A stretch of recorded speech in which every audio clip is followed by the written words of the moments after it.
Welcome to Dinner Date, where one lucky contestant will get to choose between one of our three hosts.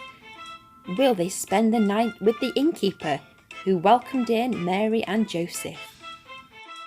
Or perhaps they'd like to spend their time with the welcoming and friendly Abigail. And not forgetting who would like to spend the time with Zacchaeus. Although he didn't welcome Jesus into his house to begin with, he was very welcoming when he arrived. And the winner is Abigail! Now let's meet her and find out what she's all about. In the Bible, there was a rich man named Nabal who was known for being rude. Nabal had a large flock of sheep and goats, and a wife named Abigail. Unlike Nabal, Abigail was known for being sweet. Hi! Not far from where Nabal and Abigail lived, King David and his men were camping. David needed some supplies, so he gathered some of his men to send to Nabal's house. He told them to greet Nabal with kind words, and Nabal should return their kindness. So the men went to Nabal, greeted him with nice words, and asked him for some supplies. But Nabal was nasty. Go away! He shouted insults at them and told them to leave. The men returned to David and told him the things that Nabal had said. David was furious. He told his men to grab their swords so they could get even with Nabal. Meanwhile, back at Nabal's farm, Abigail heard how poorly Nabal treated David's men. Oh no! She knew her husband's bad attitude could mean trouble for them, so she gathered food and supplies and loaded them up on donkeys. David and his men stormed through the desert, ready to get revenge on Nabal. Suddenly, they saw someone approaching. It was Abigail. Abigail bowed down to King David and begged him not to hurt Nabal. She asked David to stop and think before he acted out of his anger. David took a deep breath and thanked God for sending Abigail to calm him down.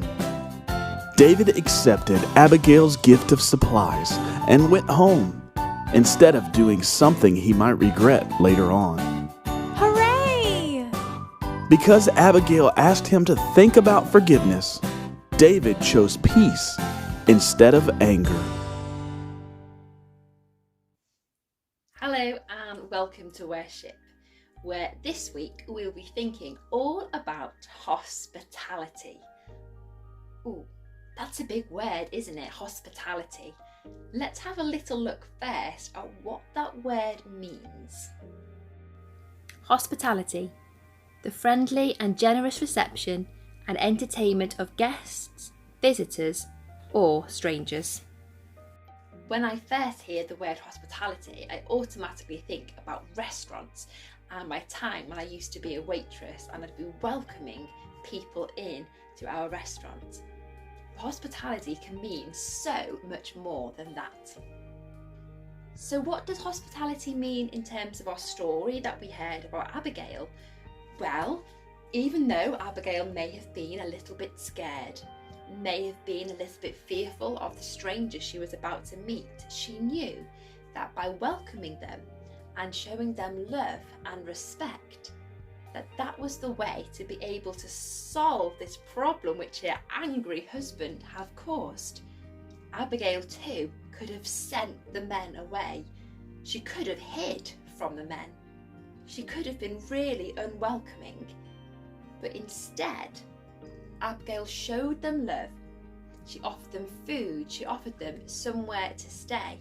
She welcomed them. And that is one of our main things of hospitality. It's welcoming people with open arms, regardless of who they are. So what does that mean for us today? Now, I'm not suggesting you welcome strangers into your house, because we do need to be careful, don't we? But it does mean being kind, and being generous and perhaps welcoming our friends and people into our lives. Not making them feel uncomfortable, not turning them away. It could be in the playground. Perhaps you could show hospitality by welcoming friends in to play a game with you. Perhaps welcoming somebody who looks a little bit sad, who hasn't got anyone else to play with. So why is it so important to show hospitality? Well, we saw from our story about Abigail the impact of welcoming and being hospitable to people really made. But we've also got the perfect example in Jesus. Jesus was the king of hospitality because he welcomed everybody, friends, family, strangers, everybody that he met.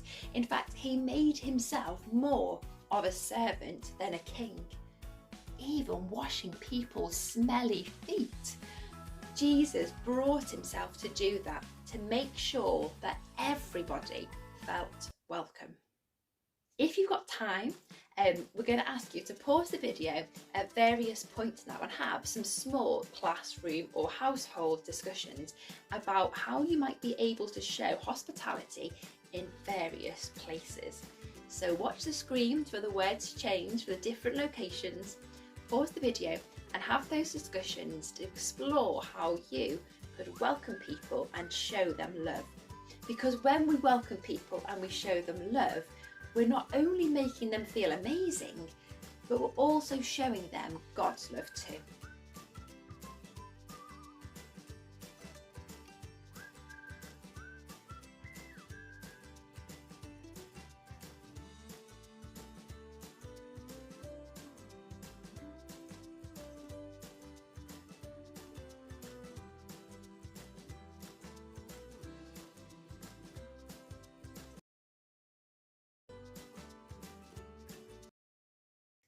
And let's finish our collective worship in prayer. I invite you to say with me the Lord's Prayer. The words will be on the screen.